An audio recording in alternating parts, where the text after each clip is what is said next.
देखिए हम बढ़ेंगे अगली खबर की ओर। गणतंत्र दिवस परेड में शामिल होने वाले प्रतिभागियों से प्रधानमंत्री नरेंद्र मोदी ने बातचीत की है, उनसे अपने विचार साझा किए हैं, उनकी कहानियां भी सुनी हैं। देखते हैं उसी बातचीत का एक हिस्सा। मुंगेर से मैं हूं, आपको प्रणाम है मुंगेर के समस्त जनता की तरफ से। सर मेरा नाम मेरी तरफ से मुंगेर की धरती को प्रणाम। मुंगेर की धरती तो योगा के लिए पूरे विश्व में जानी जाती है। जी सर, जी सर। तो आप यहाँ सबके योगा गुरु बन गए हैं। नहीं, सबका तो नहीं बन पाया सर, लेकिन जो हमारे सर्किल में थे कुछ लोगों का, कुछ टीम का बन पाए। अब तो पूरी दुनिया योग से जुड़ रही है सर। हाँ सर। और आपके लिए 2 लाइन भी हम लोगों ने कल वहाँ राष्ट्रीय रंगशाला कैंप में लिखा है कि जय हो भारत माता की जय हो, भारतवासी जन की जय हो, लहराते नव ध्वज की जय हो, जय हो जय हो जय हो, आतंक का न भय हो, शत्रुओं का क्षय हो, सबके मन में प्रेम विनय हो, जय हो जय हो जय हो जय हो जय हो। बहुत बहुत धन्यवाद। जय हो। क्लीन इंडिया मिशन जैसे और स्वस्थ भारत मिशन जैसे इस तरह की यात्राएं आपने जो प्रारंभ की हैं, उससे देश की प्रगति का तो हुआ ही है कार्य, उसके साथ साथ सभी युवा आपसे जितने आकर्षित होते हैं और एक चुंबक की तरह आपके तरफ आपको हर कोई मिलना चाहता है, ये हम सभी के लिए बड़ी गौरव की बात है कि हमारे प्रधानमंत्री आपके जैसे व्यक्तित्व हैं। स्वच्छ भारत बनाने के लिए किसी एक सिद्धांत को हमने लागू करना है तो कौन सा है? हमको दूसरों को भी प्रेरणा देना। जैसे कि मैं मंदिर गई थी नवरात्रि के टाइम पे। देखिए बहुत सही बताया। स्वच्छ भारत बनाने के लिए अगर 140 करोड़ लोग तय करें कि हम गंदगी नहीं करेंगे, तो फिर कौन गंदगी करेगा? कोई नहीं। फिर तो स्वच्छ हो जाएगा।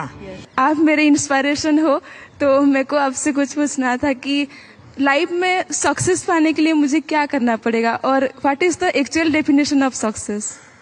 विफलता को स्वीकार ही नहीं करना चाहिए। जो विफलता को स्वीकार कर लेते हैं और विफलता की शरण ले लेते हैं, वो कभी सफलता नहीं प्राप्त है। yes, लेकिन जो विफलता से सीखते हैं वे शिखर पर पहुंचते हैं। और इसलिए विफलता से कभी डरना नहीं चाहिए।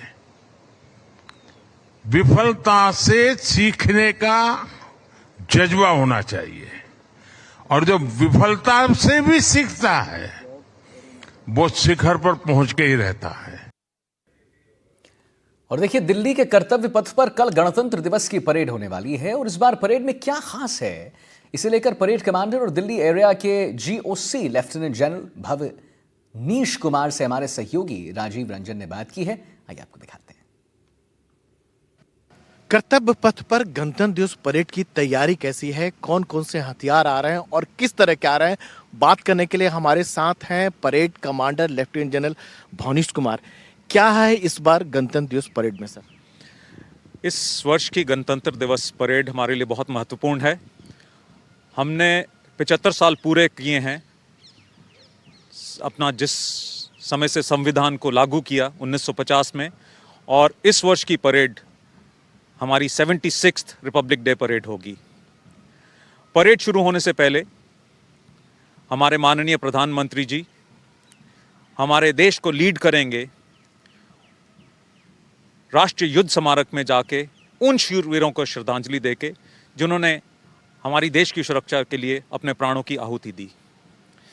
कर्तव्य पथ पर राष्ट्रीय ध्वज को लहराया जाएगा, राष्ट्रीय गान और 105 मिलीमीटर लाइट फील्ड गन्स की 21 तोपों की सलामी के साथ ये परेड विजय चौक से शुरू होकर इंडिया गेट से गुजरती हुई, कर्तव्य पथ से गुजरती हुई लाल किले पे जाके समाप्त होगी।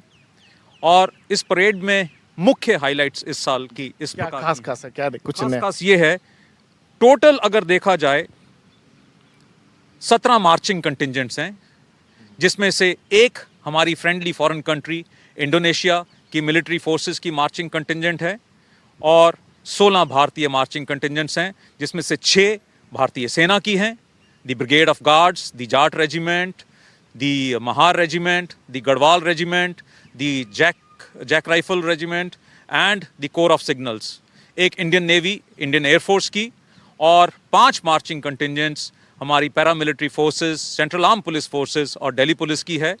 इसके अलावा हमारे 2 माउंटेड कॉलम्स हैं, भारतीय सेना का हॉर्स माउंटेड 61 कैवलरी का माउंटेड कॉलम कंटिंजेंट और बॉर्डर सिक्योरिटी फोर्स का हॉर्स माउंटेड दस्ता जो है। और तैयारी का जोश कैसा है सर इस बार? जोश बहुत है, सभी ने बड़ी मेहनत की है। पिछले 3 महीने से अपने अपने सेंटर्स में सारे कंटिंजेंट्स जो हैं प्रैक्टिस करते रहे और ज़्यादा जोर इस चीज़ पे है कि अपनी फिजिकल फिटनेस, एंडोरेंस, अपनी ड्रिल, अपना टर्नआउट, और यहाँ फिर दिसंबर के महीने में सब एकत्रित होके इकट्ठी प्रैक्टिस सबने शुरू की है। इस परेड में हमारा आत्मनिर्भरता को दर्शाता हुआ इंडिजिनियस जो इक्विपमेंट है वो भी दर्शाया जा रहा है, जो हमारी 8 अलग अलग हिस्सों में बांट के जो हमारी कॉम्बैट फोर्सेस हैं, कॉम्बैट आर्म्स हैं और जो कॉम्बैट सपोर्ट आर्म्स हैं, उनके जो इक्विपमेंट हैं वो दर्शाए जा रहे हैं। अभी जिस मुकाम पे हमारा देश एक ग्रोथ एंड स्टेबिलिटी के मुकाम पे पहुंचा हुआ है, हम सब का ये दायित्व बनता है कि हम पूरे दिल से मेहनत करें और जो भी रिस्पॉन्सिबिलिटी हम सबको दी गई है किसी भी फील्ड में वो हो, उसको बहुत मेहनत, बहुत ईमानदारी के साथ हम पूरा करें और साथ ही हम जो अपने आने वाली जो जनरेशन है उनको भी नर्चर करें, ताकि आने वाले दिनों में हमारा देश बिल्कुल टॉप पे हो, एक शांति प्रिय देश है एंड बिलीव करता है कि सब मिलजुल के रहें। तो अगर हमारा देश बिल्कुल टॉप पे होगा तो पूरे विश्व में भी बिल्कुल शांति रहेगी।